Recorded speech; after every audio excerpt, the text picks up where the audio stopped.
ప్రతి ప్రశ్నకు సావధానంగా విని రాసుకొని సమాధానం చెప్పిన రోజులు శ్రీధర్ బాబు గారు గుర్తు చేస్తా ఉన్నా. మీరు ఐదుగురే ఉండేవాళ్ళు. బిల్స్ ఈ బడ్జెట్ పద్దులు అనేటువంటివి పాస్ చేసుకోవడం ప్రభుత్వ బాధ్యత. మీరు ప్రతిపక్షాల సహకారం తీసుకొని బిల్లు పాస్ చేసుకోవాలి, పద్దులు పాస్ చేసుకోవాల్సింది పోయి మీరే మా గొంతు నొక్కే ప్రయత్నం చేయొద్దు. ఎప్పుడైనా సాంప్రదాయం ఏంటంటే పద్దుల మీద ఎంతసేపు ఎంత మంచి డిస్కషన్ జరిగితే ప్రభుత్వానికి అంత మేలు జరుగుతుంది. ప్రభుత్వం సంయమనంతో వ్యవహరించుకొని ఇప్పుడు అదర్ సబ్జెక్ట్స్ వేరు, పద్దులు అంటే ఇట్స్ గవర్నమెంట్ బిజినెస్. గవర్నమెంట్ తమ యొక్క బడ్జెట్ ను శాఖల వారీగా పాస్ చేసుకోవడం అనేది ప్రభుత్వం బాధ్యత. మీరు విప్పులు ఇంకా మమ్మల్ని రిక్వెస్ట్ చేసి మాట్లాడించి మేము ఇంత రాత్రి 9:30-12 గంటల దాకా ఇక్కడ ఉండి సహకరిస్తున్నామంటేనే మీరు మాకు థ్యాంక్స్ చెప్పాలా. అధ్యక్ష, ముఖ్యంగా జిఏడికి సంబంధించి మా సభ్యులు మాట్లాడలేదు కనుక కొన్ని ఎవరైతే మా సభ్యులు మాట్లాడని అంశాల మీదనే మాట్లాడతాను. టచ్ చేసి చేయకుండా క్లుప్తంగానే ముగించేటువంటి ప్రయత్నం చేస్తా.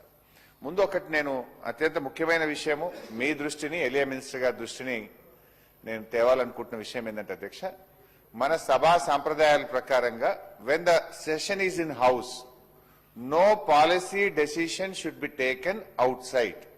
అంటే విధానపరమైన ఏ నిర్ణయాన్ని కూడా సభ నడుస్తున్నప్పుడు బయట తీసుకోకూడదు అనేది సభ నియమం.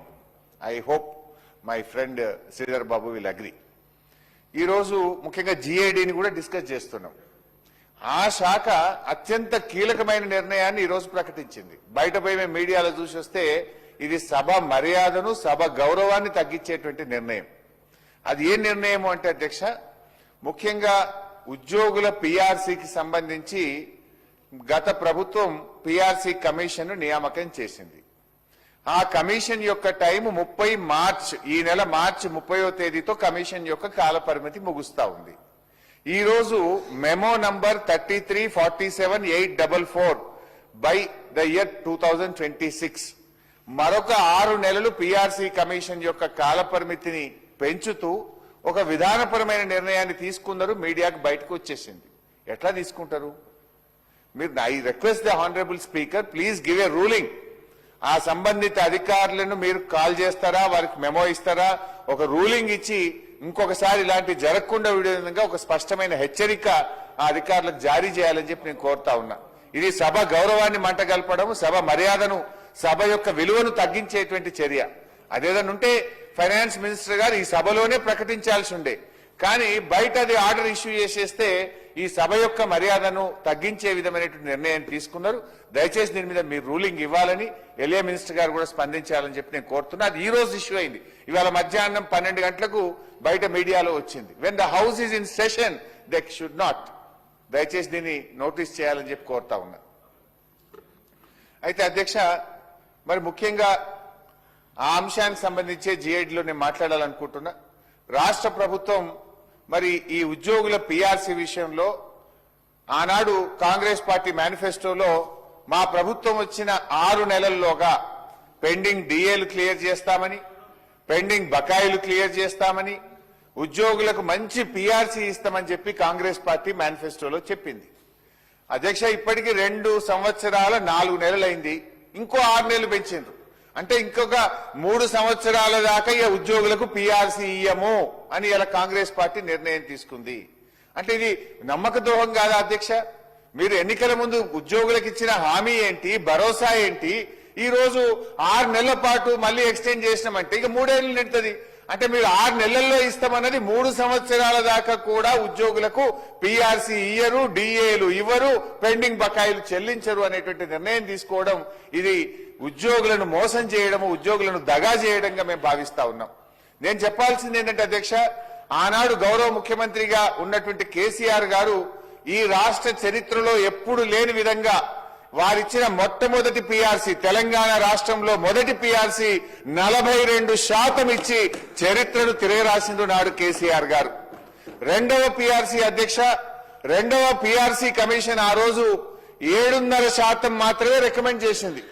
7.5% రికమెండ్ చేసినా ఇది ఎంప్లాయీస్ ఫ్రెండ్లీ స్టేట్ గా ఆనాడు కేసీఆర్ గారు పిఆర్సీ కమిషన్ 7.5% చెప్తే లేదు వీళ్ళు మా ఉద్యోగులు తెలంగాణ ఉద్యమంలో మాతో పాటు పోరాడినటువంటి ఉద్యమకారులుగా ఉద్యోగులుగా ఈ తెలంగాణ రాష్ట్ర అభివృద్ధిలో భాగస్వాములుగా గుర్తించి పిఆర్సీ కమిషన్ 7.5% చెప్తే 30% ఫిట్మెంట్ ఆ రోజు కేసీఆర్ గారు ఇచ్చారు. అంటే ఉద్యోగస్తులకు గత బీఆర్ఎస్ ప్రభుత్వం 72% ఫిట్మెంట్ ఇచ్చింది. తెలంగాణ ఉద్యమ ఇంక్రిమెంట్ ఇచ్చింది. మొన్న ఎన్నికల ముందు పిఆర్సీ రిపోర్ట్ రావడం లేట్ అవుతుందని చరిత్రలో ఎప్పుడు లేని విధంగా పిఆర్సీ కమిషన్ రిపోర్టు రాకముందే 5% ఐఆర్ను కూడా ఇచ్చినటువంటి ఘనత బీఆర్ఎస్ ప్రభుత్వాన్ని. కానీ మీరు ఈ రోజు ఇంకొక 6 నెలలు మేము పిఆర్సీ కమిషన్ అసలు అడగకుండానే ఎక్స్టెన్షన్ ఇస్తున్నారు. Commission is ready for giving the report. అంటే మీరు ఉద్యోగులకు పిఆర్సీ ఇచ్చే ఉద్దేశం లేక 6 నెలలు పొడిగించుకుంటూ పోయి ఇవాళ ఉద్యోగస్తులను దగా చేస్తున్నటువంటి ప్రభుత్వంగా మేము భావించాలి. 5 ఏళ్లకు ఒక పిఆర్సీ సార్, ఇప్పుడు మీరు చెప్పిన ప్రకారం 3 ఏళ్లు అయిపోతుంది. అంటే పిఆర్సీ కాల పరిమితి మూసేలోపు కూడా మీరు పిఆర్సీ ఇచ్చేటువంటి పరిస్థితి కనబట్టలేదు. దయచేసి ఈ అమౌంట్ రద్దు చేయాలని తక్షణమే ఉద్యోగస్తులకు పిఆర్సీ ప్రకటించాలని మీ ద్వారా రాష్ట్ర ప్రభుత్వాన్ని నేను కోరుతా ఉన్నా అధ్యక్ష. అదేవిధంగా ఉద్యోగస్తులకు 5 డిఏలు కూడా పెండింగ్ లో ఉన్నాయి, వాటిని కూడా మేము క్లియర్ చేయాలని చెప్పి మీ ద్వారా ప్రభుత్వాన్ని కోరుతా ఉన్నాం అధ్యక్ష. మరి నిరుద్యోగులకు మోసమైంది అధ్యక్ష, ఉద్యోగులకు కూడా మోసమైంది అధ్యక్ష. ఉద్యోగాల విషయం కూడా జీఏడీ చూస్తుంది అధ్యక్ష.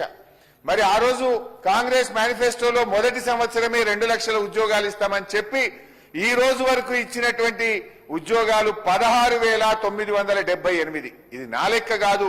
నిన్న గౌరవనీయులు కేటీఆర్ గారు అసెంబ్లీలో క్వశ్చన్ అడిగితే ప్రభుత్వమే ఇచ్చిన సమాధానం, కాంగ్రెస్ పార్టీ వచ్చిన తర్వాత మేము నోటిఫికేషన్ ఇచ్చి మేము భర్తీ చేసిన ఉద్యోగాలు 16,978 అని శాసనసభలోనే నిన్న ప్రభుత్వం సమాధానం చెప్పింది.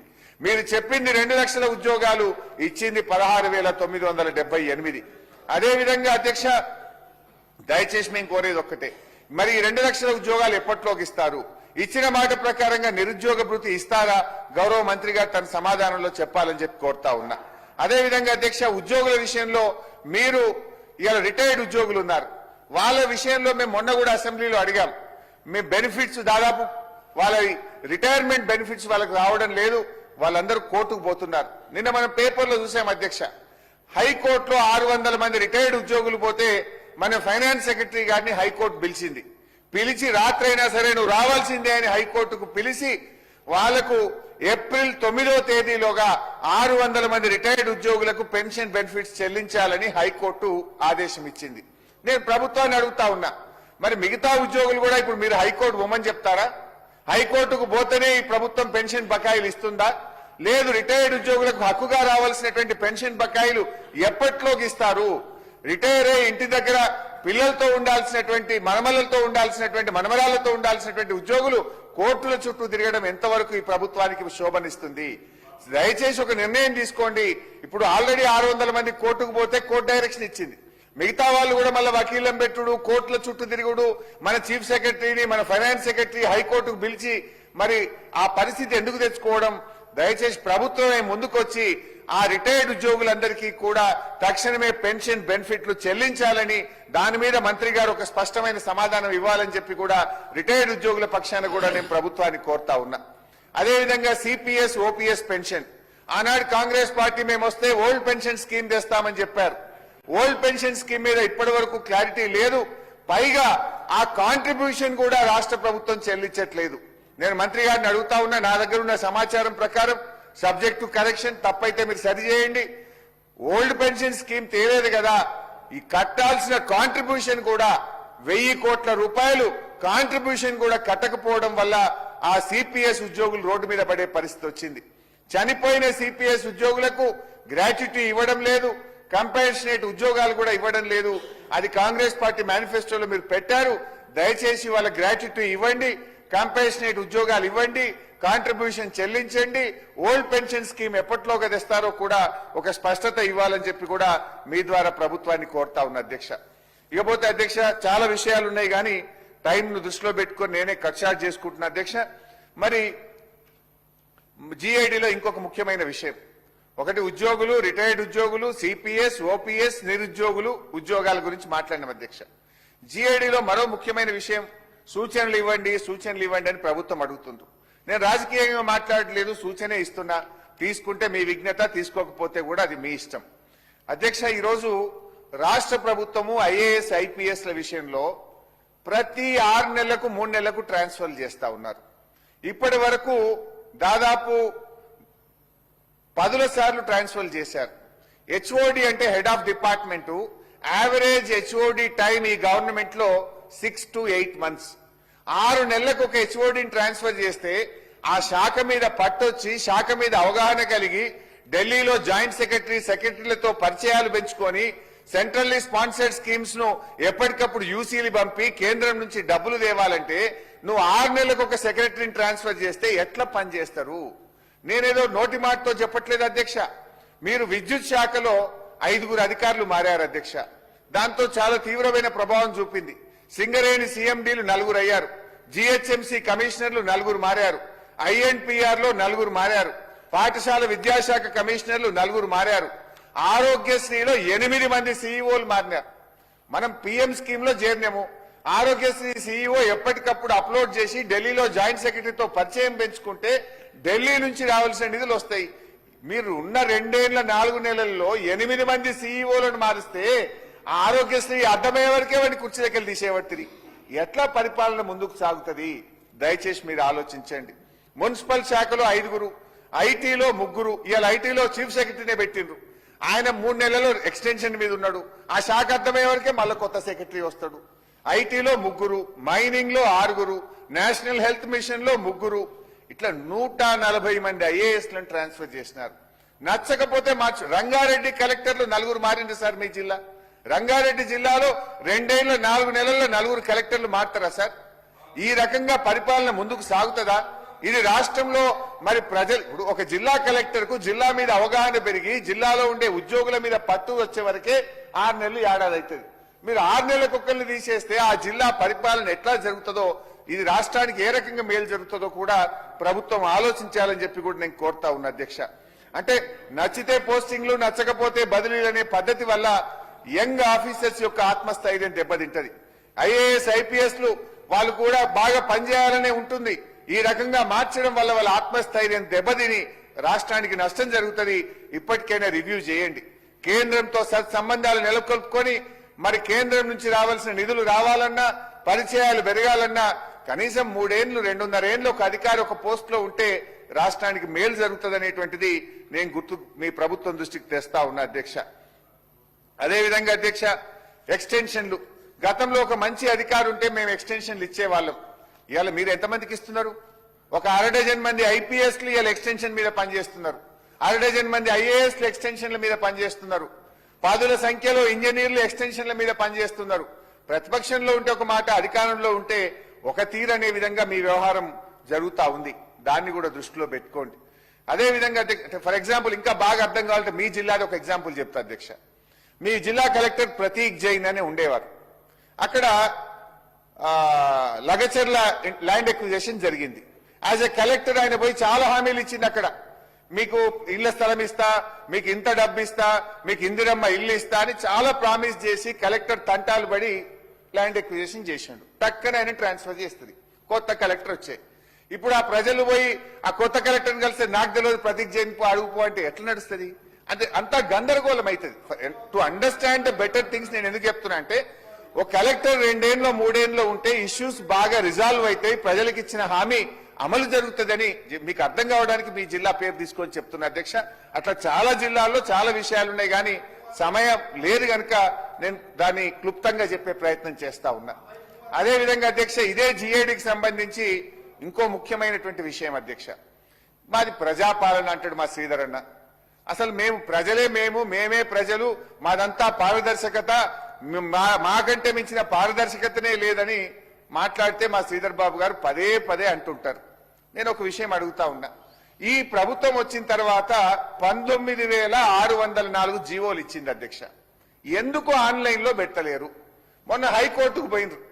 ఎర్రోల శ్రీనివాస్ అని మాజీ ఎస్సీ కమిషన్ చైర్మన్ హైకోర్టుకు పోతే హైకోర్టు మీరు 4 వారాల్లోగా మొత్తం జీవోలు ఆన్లైన్ లో పెట్టండి అని హైకోర్టు డైరెక్షన్ ఇచ్చింది. 4 వారాలైంది, ఇప్పటికీ కూడా ఆన్లైన్ పెట్టలే అధ్యక్ష. 19,604 జీవోల్లో ఇప్పటి వరకు ఆన్లైన్ లో పెట్టింది 3,290 అధ్యక్ష. ఆన్లైన్ లో పెట్టని జీవోలు 15,770 జీవోలు ఆన్లైన్ లో పెట్టకుండా దాచిపెట్టిండ్రు. 82% జీవోలు సీక్రెట్ గా పెట్టిండ్రు. ప్రజాపాలన అయితే, పారదర్శక పాలన అయితే ఎందుకు 82% జీవోలు, ఎందుకు 15,000 జీవోలను మీరు ఆన్లైన్ చేయలేదో సమాధానం చెప్పాలి. ఇప్పటికైనా ఆ జీవోలను ఆన్లైన్ లో పెట్టాలని చెప్పి మీ ద్వారా ప్రభుత్వాన్ని కోరుతా ఉన్న అధ్యక్ష. ఇకపోతే మా గౌరవ మంత్రివర్యులు పొన్నం ప్రభాకర్ అన్నకు సంబంధించి ఆర్టీసీకి సంబంధించి కూడా మా ట్రాన్స్పోర్ట్ కూడా మా పార్టీ నుంచి ఎవరు మాట్లాడలేదు. దాన్ని కూడా క్లుప్తంగా మాట్లాడే ప్రయత్నం చేస్తాం. మొత్తంగా ఆర్టీఐ డిపార్ట్మెంట్ లో అధ్యక్ష పన్నులు వేస్తా ఉన్నారు. పరోక్షంగా పన్నులు ఎట్లేసిందంటే ఈ 1 ఏప్రిల్ నుంచి మోటార్ సైకిల్ కొనుక్కుంటే ఒక రైతు, ఒక విద్యార్థి, ఒక కూలియో మోటార్ సైకిల్ కొనుక్కుంటే 2,000 రూపాయలు రోడ్ సేఫ్టీ ట్యాక్స్ కొత్తగా పెట్టిండ్రు. ఉన్న ఆర్టీఏ ట్యాక్స్ గా అదనంగా, అదే మీరు పెద్ద పెద్ద కార్ల మీద వేయండి, లగ్జరీ కార్ల మీద ట్యాక్స్ వేయండి. ఇంకా మోటార్ సైకిల్ ఓ విద్యార్థి కొనుక్కుంటాడు, లేదంటే ఒక పాపం ఒక రైతు కూలీ కొనుక్కునే మోటార్ సైకిల్ మీద కూడా ఇవాళ 2,000 రూపాయలు మినిమం రోడ్ సేఫ్టీ ట్యాక్స్ ను ప్రభుత్వం పెట్టింది.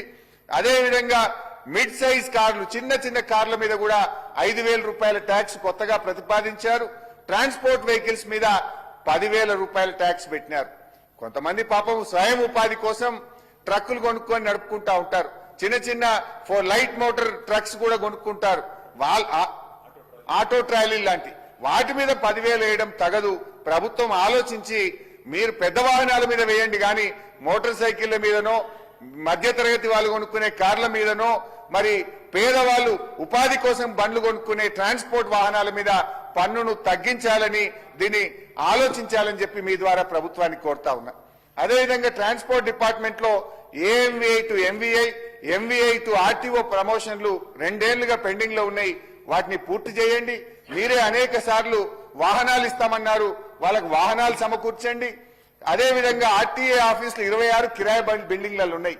26 ఆర్టీఏ ఆఫీసులకు 6 నెలలకెళ్ళి కరెంట్ బిల్లు కట్టలేరు, 3 నెలలకెళ్ళి కిరాయిలు కట్టలేరు. అరే 1,000 కోట్లు ఇచ్చేటువంటి ఆర్టీఏ ఆఫీసులకే కిరాయి కట్టకపోతే ఎట్లన్నా? 6-7 వేల కోట్ల ఆదాయం ఇస్తున్నారు వాళ్ళు. ఆ కిరాయిలు కట్టండి, కరెంటు బిల్లు కట్టండి, వాహనాలు ఇవ్వండి, అదేవిధంగా ప్రమోషన్లు ఇవ్వండి అని చెప్పి మీ ద్వారా మంత్రి గారి దృష్టికి తెస్తా ఉన్నా అధ్యక్ష. అదేవిధంగా అధ్యక్ష కొన్ని ఇష్యూస్ కూడా ఉన్నాయి. ఆర్టీఏ డిపార్ట్మెంట్ లో ప్రజలు ఇబ్బంది పడతా ఉన్నారు. స్టేట్ పోర్టల్ ను సెంట్రల్ పోర్టల్ తో అనుసంధానం చేసుకున్నాం. మొత్తం ఇండియా ఈజ్ 1 యూనిట్ అయింది. ఇప్పుడు దాంట్లో ఒకటి ఏమైందంటే అధ్యక్ష, డేటా ఇంటిగ్రేట్ కాలేదు. ఇప్పుడు 50 ఏళ్ళు నిండిన వాళ్ళు లైసెన్స్ రెన్యువల్ చేసుకోవాలి. లైసెన్స్ రెన్యువల్ కి పోతే అక్కడ ఏమైతుంది, స్లాట్ బుక్ చేసుకుంటే కొన్ని పేర్లు స్టేట్ సెంట్రల్ డేటా ఇంటిగ్రేట్ కాకపోవడం వల్ల వాళ్ళ ఆఫీస్ కు పోవాల్సి వస్తుంది, ఆఫీసుల చుట్టూ తిరగాల్సి వస్తుంది, బ్రోకర్ల దగ్గరికి పోవాల్సి వస్తుంది.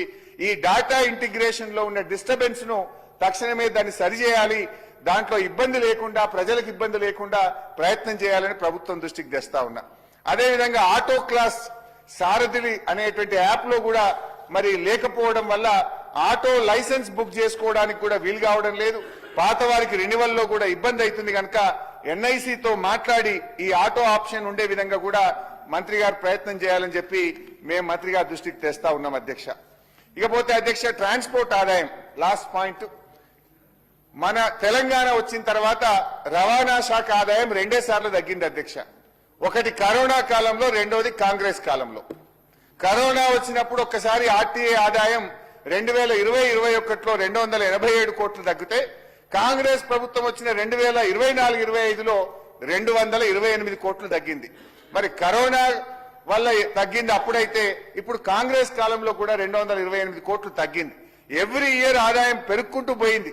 కానీ దురదృష్టవశాత్తు మరి ఈ ప్రభుత్వం వచ్చిన తర్వాత రాష్ట్ర ప్రభుత్వ ఆదాయం తగ్గుముఖం పడుతుందంటే ఇది రవాణా మంత్రి తప్పిదం కాదు, ప్రభుత్వ పాలసీ వల్ల, ఎకానమీ డౌన్ కావడం వల్ల